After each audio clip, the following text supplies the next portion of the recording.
అద్భుతమైన వాగ్దానం ప్రవహించాడు. సామెతలు 3:33 నీతిమంతుల నివాస స్థలము ఆయన ఆశీర్వదించును.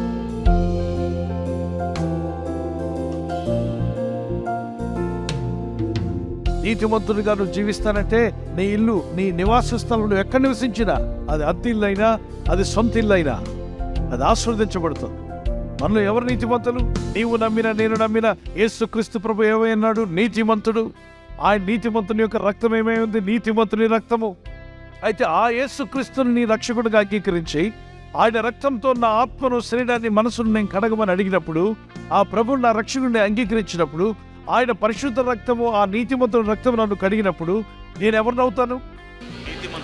ఒక్క పాపమైనా చేయని వాడు ఎవరు? ఈ ప్రపంచంలో చాలా మత గ్రంథాలు ఉన్నాయి, చాలా మంది మత నాయకులు వచ్చారు, చాలా మంది గొప్పవారి లోకంలోకి వచ్చారు, జీవించారు. అన్ని మత గ్రంథాల్లో మీరు చదవండి. ఏ ఒక్కరైనా ఒక్క పాపమైన నాలో ఉంటే చూపించండి.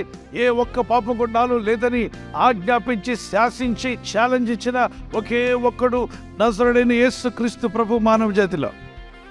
ఆయన నీతిమంతుని యొక్క రక్తమును నువ్వు ఆశ్రయించావు కనుక నువ్వు నీతిమంతునిగా మార్చబడ్డావు. మొదటి యోహాను పత్రిక 1:9 మన పాపములను మనం ఒప్పుకునే ఎడల ఆయన నీతిమంతుడు, నమ్మదగిన వాడు కనుక సకల దుర్నీతి నుండి మనల్ని పవిత్రులుగా చేస్తాడట. యేసుక్రీస్తుని బట్టి మీరు నీతిమంతులయ్యారు. ఇప్పుడు నీతిమంతుని నివాస స్థలం ఏం చేయబడుతుంది? భక్తిహీనుల ఇంటి మీదకి యెహోవా శాపం వచ్చును, నీతిమంతుల నివాస స్థలము ఆయన ఆశీర్వదించును. భక్తి లేకుండా తిరిగే వాళ్ళ ఇంటి మీదకి ఏమొస్తుంది? అందుకే భక్తి లేకుండా జీవించొద్దు, భక్తి లేని మాటలు మాట్లాడొద్దు, భక్తి లేని స్నేహితులతో సహవాసం చేయొద్దు. వాళ్ళ ఇంటి మీదకి వచ్చే శాపం నువ్వెందుకు పంచుకుంటావు? వాళ్ళకి భక్తి లేదా? దేవుడంటే భయం లేదా? వాళ్ళకి దూరంగా ఉండు.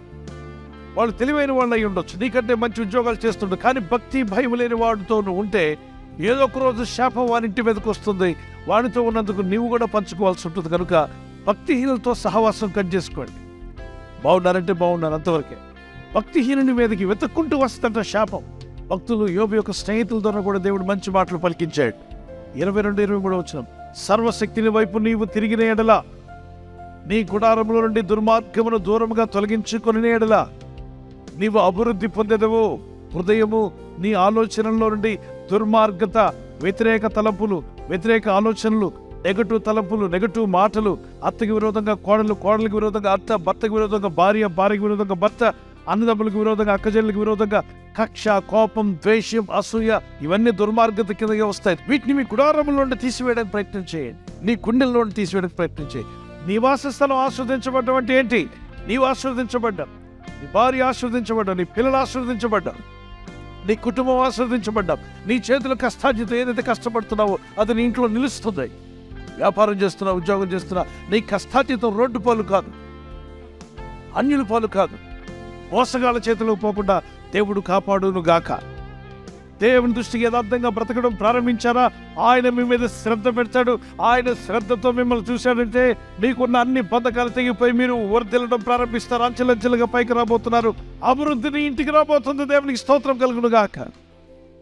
దేవుని యందు భక్తి కలిగి ఈ బైబిల్ చదివిన పిల్లలు ఎక్కడైనా దీవించబడ్డారా? ఈ బైబిల్ చదివిన వాళ్ళు పిల్లలు, లైట్ కనిపెట్టినాడు థామస్ అల్వా ఎడిసన్ ఏం చదివాడు? చిన్నప్పుడు ఈ బైబిలే చదివాడు. స్కూల్కు పనికిరావు పోవరా అని చెప్పి వాళ్ళ స్కూల్లో టీచర్ చెప్పింది, వీడు చదువుకు పనికిరాడు, వీడు హైపర్ స్టూడెంట్, వీడిని ఏ స్కూల్కి జాయిన్ చేయొద్దు, వీడు యూజ్లెస్ అని చెప్పి పేపర్ రాసి వాళ్ళ తల్లికి మీ అమ్మకిమ్మని చెప్పి పంపించింది. నువ్వు ఆ స్కూల్కి కాదు, చదువుకే పనికిరావని చెప్పి పంపించింది. అది చూసుకున్న తల్లి కదా బలబలా ఏడ్చింది. అమ్మ ఎందుకు టీచర్ నా మీద చెడు చెప్పింది అంటే, లేదు నాన్న నువ్వు చాలా జ్ఞానం అంట, టీచర్ కంటే నీకు తెలివి ఎక్కువ ఉందంట, బుద్ధి ఎక్కువ ఉందంట, జ్ఞానం ఎక్కువ ఉందంట. అవునా? నువ్వు అసలు స్కూల్కి వెళ్ళాల్సిన అవసరమే లేదంటరా. అవునా? అంత జ్ఞానం ఉందా నాకు? మరి ఎందుకు ఏడుస్తున్నావు అంటే, నీకు దేవుడు ఇంత జ్ఞానం ఇచ్చాడు, నేను ఏడుస్తున్నాను. ఇక నుండి మరి నాకు టీచర్ స్కూల్ ఏదంటే, స్కూలు యేసయ్య, టీచర్ యేసయ్య, నీకు టెక్స్ట్ బుక్ బైబిల్ అని చెప్పింది. రోజు చదువుతూ రాస్తున్నాడు. కొద్ది రోజులు అయిన తర్వాత ఏదో కనిపెట్టాలని ఆతృత పుట్టింది లోపల, ఆలోచనలు వచ్చేస్తున్నాయి, ఇది కనిపెట్టి అది కనిపెట్టాలి. అందుకే become a father of inventions. అంటే అనేకం కనిపెట్టిన వాటికి ఒక ఫాదర్గా, 1 కాదు 2 కాదు చాలా కనిపెట్టాడు. అందులో ఒకటి బల్బు. ప్రార్థించేయిల్లో ఎఫెసీ 6:18, మొదటి తెస్సలోనికై 5:17, మత్తయి 6:6, 7, లూకా సువార్త 11:9-11 వరకు, మరి మత్తయి సువార్త 21 నుండి మరి 22 మార్క్స్ సువార్తలో కూడా 11:20-24 వరకు, మత్తయి సువార్త 18:20, లూకాసు వార్త 19:1-6 వరకు దేవుని సన్నిధిలో ప్రార్థించండి, పరిశుద్ధాత్మలో ప్రార్థన చేయండి. 1 కొరింథీ పత్రిక 14-15 కూడా దేవుని ఆత్మ బలంగా కార్యం చేయాలంటే ప్రార్థించండి. ఆత్మను ప్రార్థించే వరకు ఉండండి. మీ ఇల్లు ప్రార్థించేలుగా ఉండాలి. కొర్నేలి ప్రార్థించాడు, కుటుంబం అంతా కూడా కలిసి. ఒక తీర్మానం కలిగి ఉండండి. ఆ తీర్మానం యెహోషువ అంటాడు, నేను నా ఇంటి వారము యెహోవాని సేవిస్తాను. ఇప్పుడు ఒక తీర్మానం చేసుకుంటాను, ప్రభువా క్రమం తప్పకుండా నేను కూడా ప్రార్థించాలనుకుంటున్నాను. ఒకవేళ తప్పిపోతే క్షమించమని అడుగు. ఆయన నీకు డాడీని అడుగు, క్షమించు డాడీ, నేను ఫలానా విషయంలో ఫెయిల్ అయ్యాను, please I want more strength అడగండి. God will give it to you. దేవుడు మీకు ఇస్తాడు. శాపం వచ్చేస్తుందని భయపడొద్దు. ప్రార్థించండి, దేవుని దగ్గర మొరపెట్టండి. ప్రార్థన చేసుకుందాం. పరిశుద్ధమైన మా తండ్రి, నీ యందు నేను విశ్వాసం ఉంచున్నాను, నిరీక్షణ కలిగి ప్రార్థిస్తున్నాను. యేసయ్యా, నీ సహాయం నాకు కావాలి, నీ సహాయం నాకు కావాలి ప్రభువా. నీ కృప నాకు కావాలి, నీ దయ నాకు కావాలి. నీవు శ్రద్ధ నిలుపు నాయనా, నా పైన శ్రద్ధ నిలిపి నాకు సహాయం దయచేయండి. మా గుడారంలో, మా హృదయంలో, మా మనసులో వ్యర్థమైనవి తీసేసుకుంటాం. వ్యర్థమైనవన్నీ తొలగించము నాయనా. పరిశుద్ధాత్మతో నింపమని పెద్దలరా, ప్రభు మిమ్మల్ని తాగుతున్నాడు. మీరు ఆదరించబడే రోజు వస్తుంది, మీరు బలపడే రోజు రాబోతుంది. మిమ్మల్ని ఆయనే బలపరచబోతున్నాడు. తన చెయ్యి పట్టుకొని లేవనెత్తబోతున్నాడు. ఆయన చెయ్యి మీ మీద, మీ ఇంటి మీద ఉంచబోతున్నాడు. ఆశీర్వదించే దేవుని చెయ్యి. ఈ ప్రజలు ఉన్న కలవరము, భయము, ఆందోళన, రకరకాలైనటువంటి వేదనలు, వీరు పట్టి పీడిస్తున్న చీకటి బాధలు యేసు నామములో వీరి హృదయంలో నుండి, వీరి మనసులో నుండి, వీరి ఆత్మలో నుండి తీసివేయబడును గాక. నన్ను, నా కుటుంబాన్ని ఆశీర్వదించండి ప్రభువా. యేసుక్రీస్తు నామములో అడుగుచున్నాను నా పరలోకపు తండ్రి, ఆమేన్.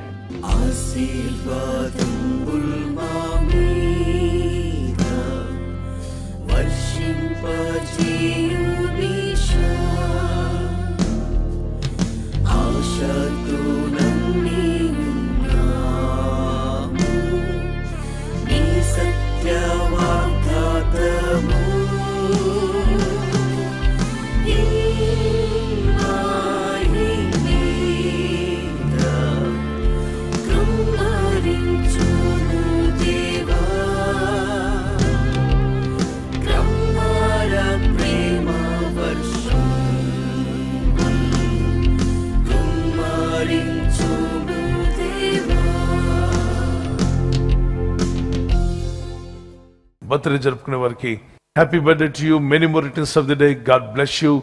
మీకు దేవుడు ఇచ్చినటువంటి వాగ్దానం ఇర్మియా 1:8 నిన్ను విడిపించుటకు నేను నీకు తోడై ఉన్నాను. As you enter into new year, నూతన సంవత్సరంలో ప్రవేశిస్తుండగా దేవునితో నడిచే జీవితం, ప్రార్థించే జీవితాన్ని ప్రభు యేసు నామములో మీకు దయచేయునుగాక. God bless you with a long life. మరి యానివర్సరీ జరుపుకునే వారికి happy wedding anniversary, many more returns of the day, God bless you. ప్రభు మిమ్మల్ని దీవించి బలపరిచి ఆయన రాకడ కొరకు మిమ్మల్ని సిద్ధపరచాలని ప్రార్థిస్తున్నాం.